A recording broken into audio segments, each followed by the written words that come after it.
Bonsoir, merci de nous avoir suivis pendant toute cette journée. Vous étiez 32 766 pendant cette journée de lundi à nous suivre pour cette journée de dépôt de candidature dans les écoles. Merci de cette confiance renouvelée au quotidien. On y va tout de suite pour la une de cette édition un peu spéciale ce soir.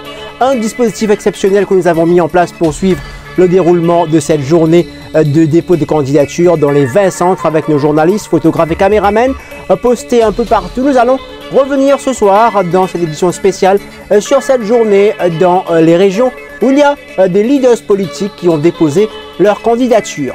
Ce soir, cette édition, un nombre record de candidats pour démarrer avec 739 candidats au total. La commission électorale boucle ses chiffres en ce moment. Ils sont plongés dans les données de cette journée. La nouvelle provision pour ce Nomination Day, la possibilité aux candidats de ne pas révéler leur appartenance communautaire. Entre 20 et 30% de candidats n'ont pas déclaré leur appartenance.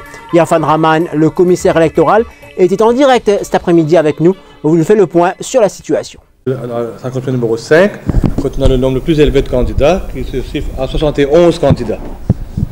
Et le plus faible, c'est à Rodrigue, bien sûr, avec 8 candidats seulement. Bon, nous travaillons sur les chiffres maintenant, mais il paraît qu'il pourra entre 20 et 30% à peu près, mais comme on peut dire, nous travaillons sur les chiffres, nous allons aller exactement, nous allons aller dans un quart d'heure. Oui, nous satisfaisons dans l'ensemble. Les returning officers ont eu du pain sur la planche, comme on a trouvé un nombre élevé de candidats dans toutes les circonscriptions presque. Ils ont travaillé très dur pendant la journée. Je les remercie encore une fois au nom de la ISI et de mon bureau. Et maintenant, notre prochaine étape maintenant, c'est le retrait des candidatures pour jeudi. Et nous pouvons attaquer nous dès maintenant pour commencer le travail sur l'impression des bulletins avec l'imprimerie du gouvernement. Oui, j'ai pu comprendre dans la section numéro 3 que c'était un petit accrochage entre les partisans des deux partis politiques. Mais autant qu'il me connaît, il ne pas déraper, il n'a pas fait aucun grand incident à déplorer, autant qu'il me connaît. Hein. Non, mais le règlement est clair. Pour faire une contestation, il faut aller en Cour suprême, pour faire la contestation au niveau de la communauté qui a un candidat déclaré. Et la Cour suprême a ce délai maintenant libre pour lui écouter la pétition, pour lui écouter l'affaire et rendre le jugement en temps opportun. Vous l'avez entendu, c'est le numéro 5 qu'on a enregistré le plus grand nombre de candidats, 71 au total. Au numéro 5, où Navin Ramgoolam sera candidat, il est arrivé un peu plus tard que prévu par rapport à son programme initial. C'est avec ces deux colistiers qu'il est arrivé en début d'après-midi. Les candidats de l'Alliance CPEP sont arrivés bien avant lui. Ils ont déposé leur candidature entourés de leurs parrains et des activistes du numéro 5. Reportage sur place avec Ashfaq Sorar. La Nomination Day a débuté dans le calme au Drupnatrampol State College à Calbas, le centre désigné pour la circonscription numéro 5. Au niveau des deux principaux blocs politiques, ce sont les candidats de l'Alliance Les PEP qui sont arrivés en premier pour soumettre leur candidature. Sudesh Kalichun, Sanjeev Tilakdari et Shovanand Ramkone ont passé les portes du collège aux alentours de 10h40. Vatan gagne une victoire, l'Alliance Les PEP dans le numéro 5. Il nous confirme une victoire. Le Premier ministre, il y a un candidat comme les autres. Okay. C'est pas pire. Les PEP nous décident de proposer candidat parce qu'ils croient qu'ils se lever pour tout le monde. Convaincus.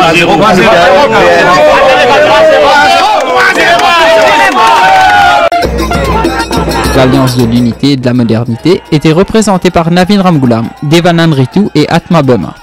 Accompagnés de nombreux sympathisants, les trois candidats sont arrivés au Nomination Center aux alentours de 12h45.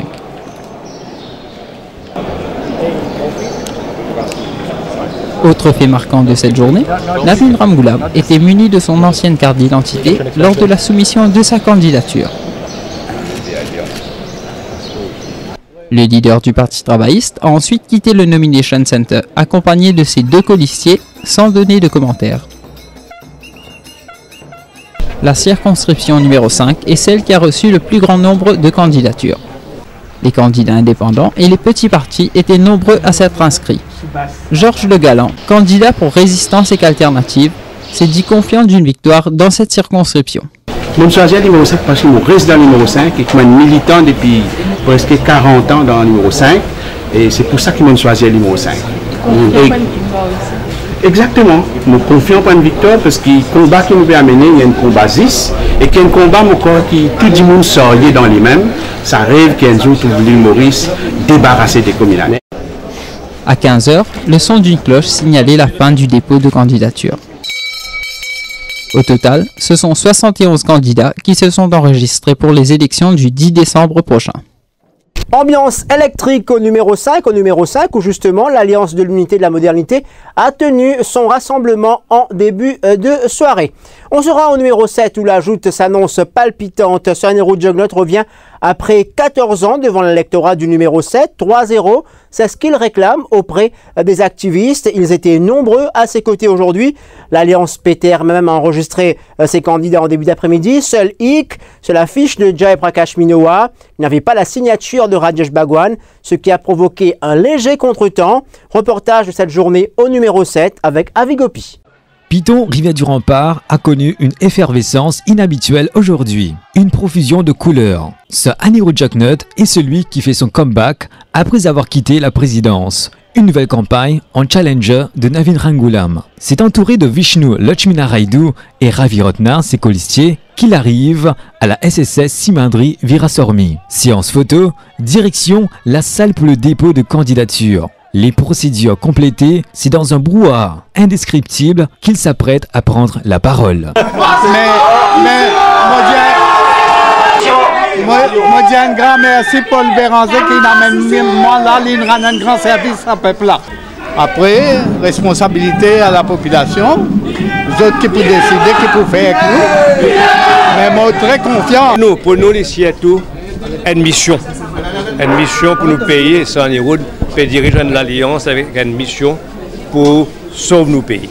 Mais moi aussi, vous votez pour MSM, même moi. Pour Juggnut, même pour voter. Il y a une sérieux, les partis d'État, le Premier ministre, il compte nous avec Barolo, il vient faire l'école, tout ça, là, beaucoup de choses à faire l'intérieur. Exercice complété, il est officiellement candidat. La tension baisse dans ce centre pour connaître une nouvelle poussée de fièvre un peu plus tard avec l'arrivée des candidats de l'Alliance PTR-MMM. Les documents sont examinés, c'est là que Jai Prakash Minowa se rend compte que son secrétaire général, Rajesh Bhagwan, n'a pas signé son document. Un branle-bas de combat pour aller rejoindre Rajesh Bhagwan afin de signer le formulaire. Au final, Jai Prakash Minowa, chef de file de l'Alliance PTR-MMM, complète les procédures. Il peut respirer. Même l'ambiance des 95, donc ça veut dire nous payons directement un 3-0 sans appel ici.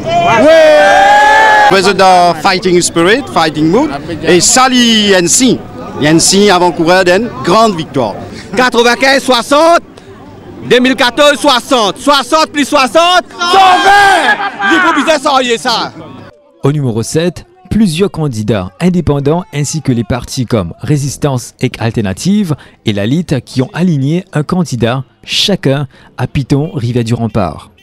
Belle ambiance également au numéro 7. Au numéro 7, le père. Au numéro 8, le fils. Pravin Juggnut croit déjà dans sa victoire à Moka, quartier militaire. Pravin Juggnut qui était entouré de ses deux colistiers ce matin. Duel, encore une fois, entre Pravin Juggnut et son oncle Ashok. Ce n'est pas la première fois qu'il croise le fer dans cette circonscription.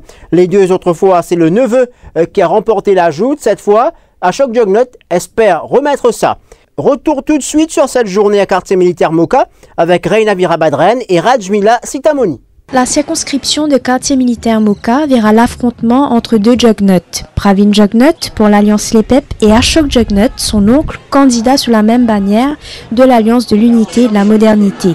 Un mano à mano qui a déjà commencé. Avant l'arrivée des leaders, des candidats indépendants ou venant des petits partis se sont présentés, à l'instar de Mohamed Mustafa, alias Gandhi. Moi, je me posais, partielle, en élection aussi, je me posais, village, mon élu, on était des listes, pour faire mon travail, pour moi, besoin de faire. Moi, là, pour défendre, je me pauvre. Moi, je viens pour gagner, je viens pour travailler. Je demande, habitant dans le numéro 8, je fais un appel, je cyclise, je talme la meilleure. Donne-moi faire une porte-parole. À la mi-journée, le leader de l'opposition sortant s'est présenté au portail de quartier militaire SSS, entouré de partisans dansant sur des rythmes improvisés. Accompagné de ses colistiers, Lila Devidukan Lutchuman et de Yogida Sominaden, Pravin Juggnut a tenu son engagement. Il n'a pas décliné son appartenance communautaire. Comment moi faire un discours dans l'Assemblée, moi dire, moi pas pour déclarer mon communauté. Et effectivement, on pas fin perdu. Et je comprends qu'il y a des colistiers aussi. Pareil, donc nous pas fin décliner nos communautés.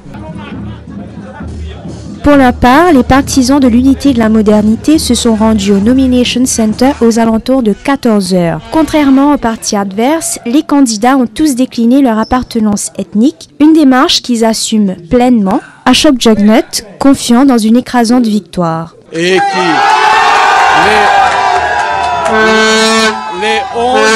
les 11 qui ont boîte cassée, les pour finir. Les pour finir quitter depuis ici pour aller, pour gagner une leçon de sur la vie. Notons que la circonscription numéro 8 compte 32 inscrits et 15 d'entre eux n'ont pas décliné leur appartenance ethnique.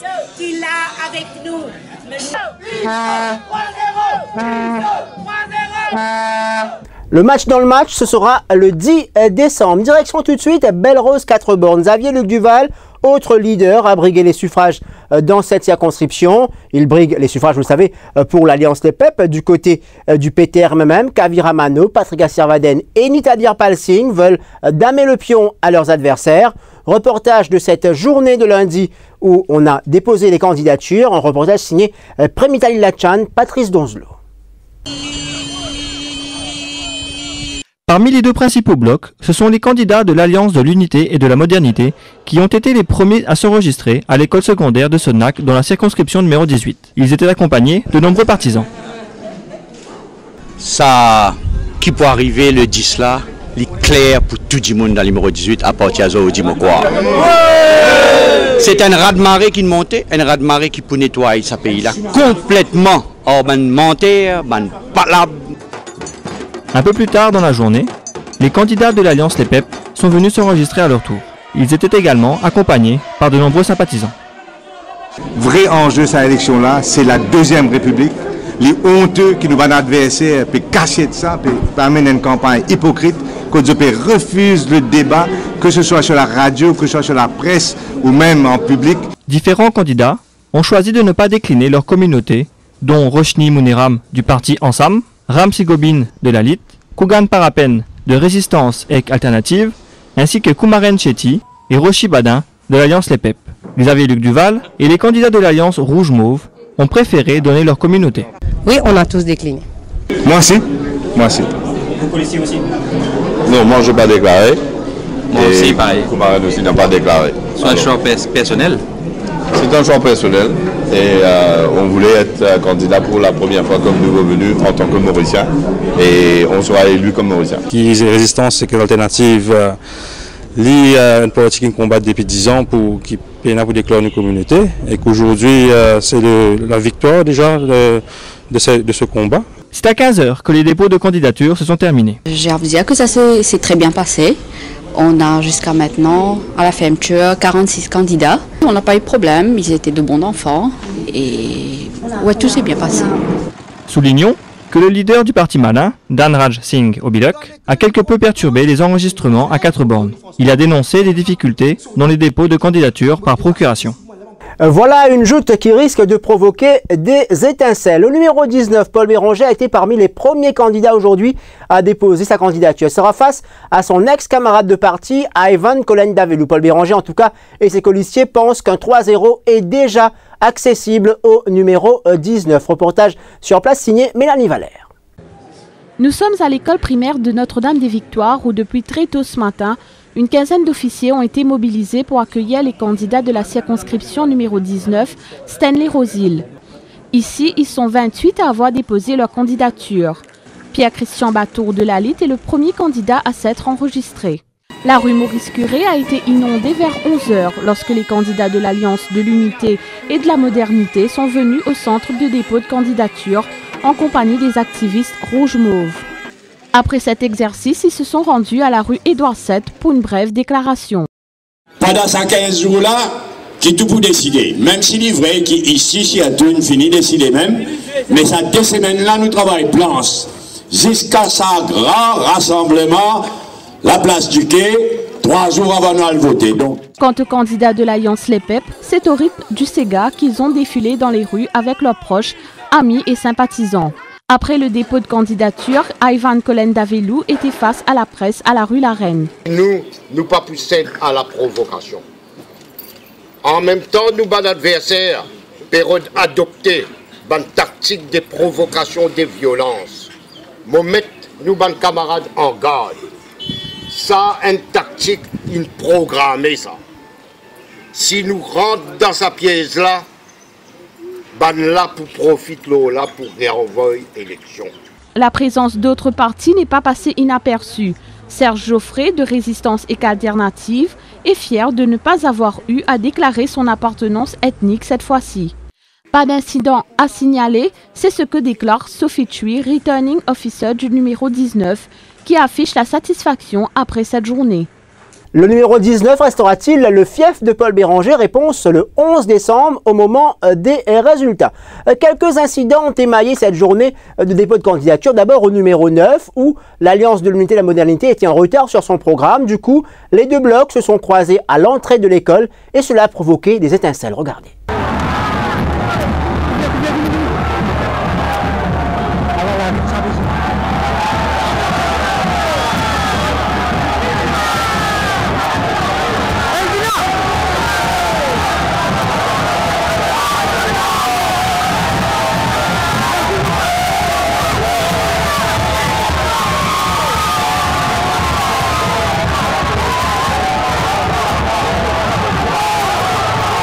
Des images signées Irshad Olit. Par contre, dans la capitale, les choses se sont envenimées entre activistes. Ils sont même venus aux mains. Une bousculade pour savoir qui entrera en premier dans l'établissement scolaire Villiers-René, entre activistes du Parti travailliste MMM et ceux de Selmia du FSM. Nos caméras étaient aux abords.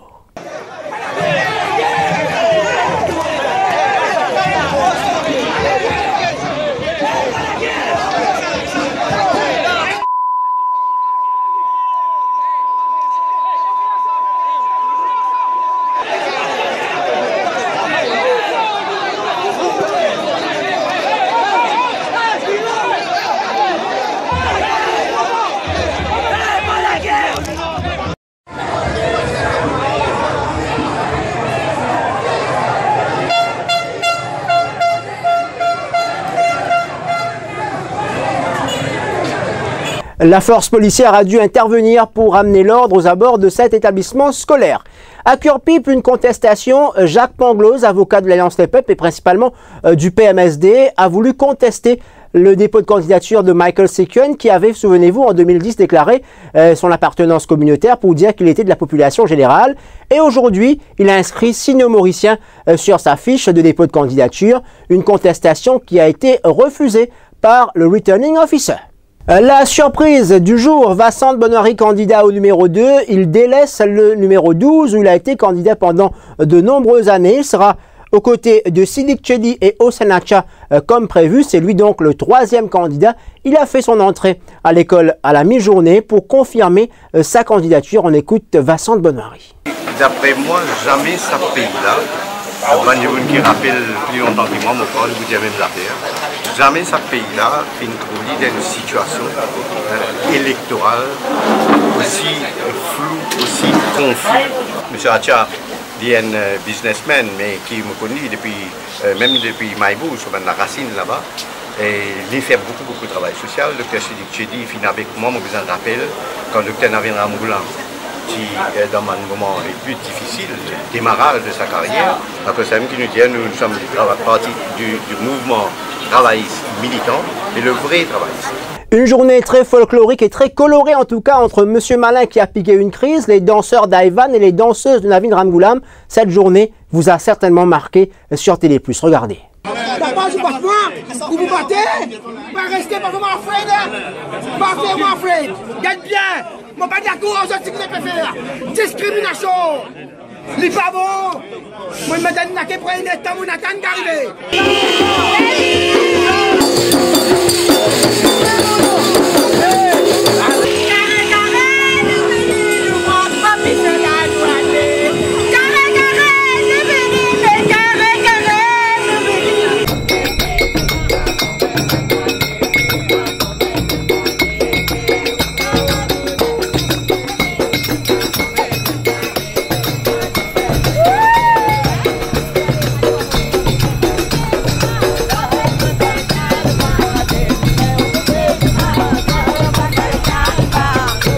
Voilà pour ce soir. Merci d'avoir été avec nous pendant toute cette journée. Un grand merci à toute l'équipe qui a été de service pour préparer ces interventions, préparer ce journal également, les journalistes sur le terrain, les caméramans et photographes, ainsi que les monteurs. Merci de votre fidélité et continuez à nous suivre chaque soir dans le journal de la campagne sur Télé+. À demain.